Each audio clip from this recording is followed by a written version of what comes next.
மேலும் நீங்கள் இறைவனிடம் வேண்டும் பொழுது பிற இனத்தவரைப் போல பிதற்ற வேண்டாம். மிகுதியான சொற்களை அடுக்கிக் கொண்டே போவதால் தங்கள் வேண்டுதல் கேட்கப்படும் என அவர்கள் நினைக்கிறார்கள். நீங்கள் அவர்களைப் போல் இருக்க வேண்டாம். ஏனெனில் நீங்கள் கேட்கும் முன்னரே உங்கள் தேவையை உங்கள் தந்தை அறிந்திருக்கிறார். ஆகவே நீங்கள் இவ்வாறு இறைவனிடம் வேண்டுங்கள். விண்ணுலகில் இருக்கிற எங்கள் தந்தையே, உமது பெயர் தூயதென போற்ற பெறுக. உமது ஆட்சி வருக.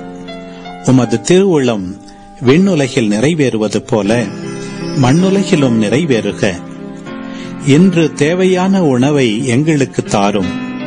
எங்களுக்கு எதிராக குற்றம் செய்தோரை நாங்கள் மன்னித்துள்ளது போல எங்கள் குற்றங்களை மன்னியும்.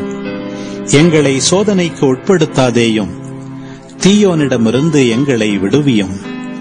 ஆட்சியும் வல்லமையும் மாட்சியும் என்றென்றும் உமக்கே. ஆமேன்.